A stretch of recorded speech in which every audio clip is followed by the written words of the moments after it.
The trade war may have farmers feeling uncertain, but consumers need agriculture as much as investors need returns. Is this stock a fertile way for home gamers to invest in the American heartland?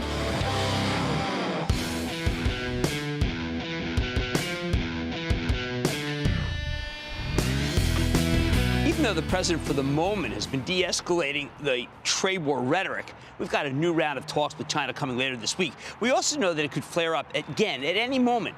I keep telling you that the United States is in much better shape than China, especially with the Fed's quarter-point rate cut today. But there are still some sectors that tend to be caught in the crossfire. And you know which one really is just front and center? Agriculture.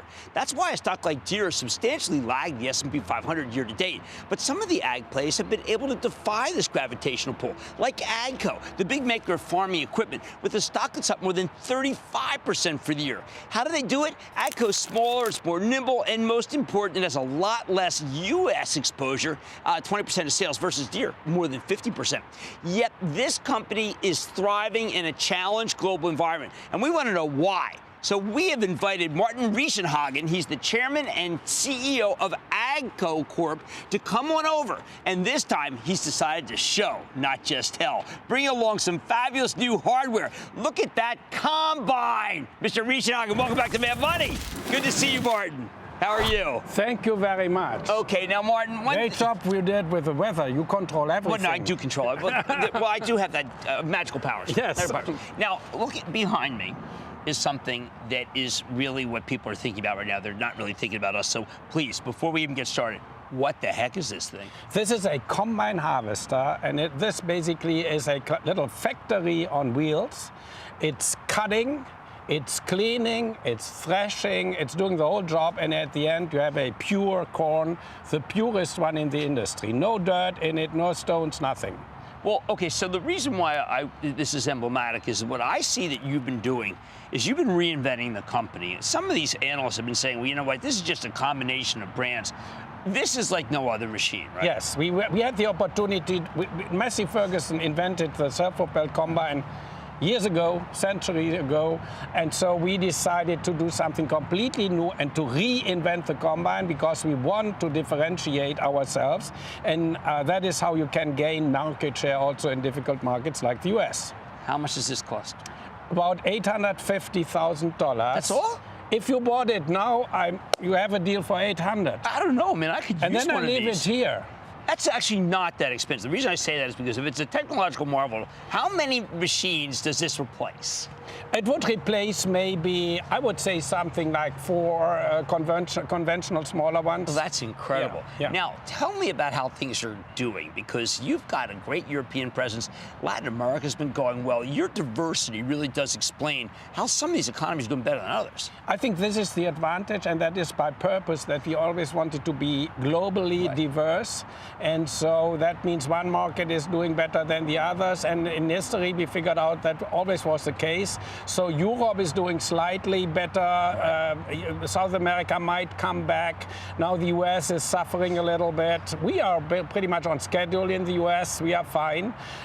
So we will make our guidance, hopefully. You do have some small Asia Pacific. How's that doing?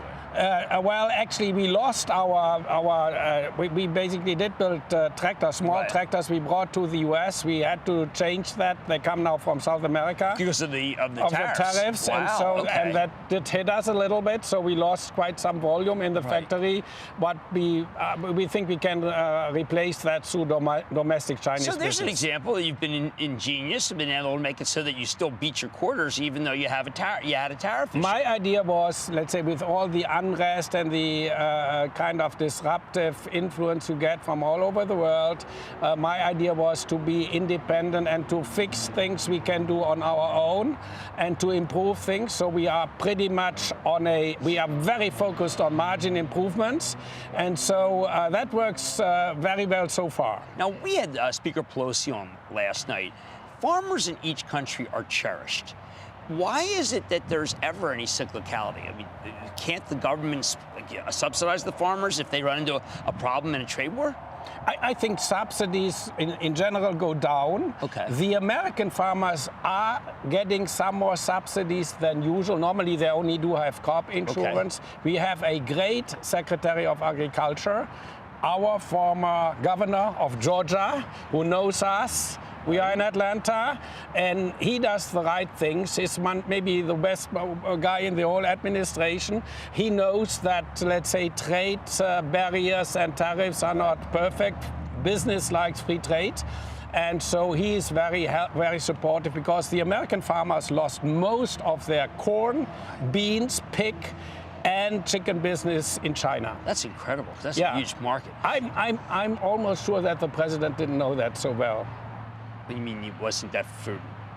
That they would react like this. Okay. I think it was a surprise. Maybe not. I don't know. No, I think it really escalated everything. I think he didn't think that they would just go right after. Yeah. I mean, that was incredible. Now, the whole time that we've been talking, in the years that we've been talking, you always had more faith. The analysts always, now the analysts are coming in. They all like it. Yeah. But you bought, in 5 years, you went from 93 million shares to 76 million shares.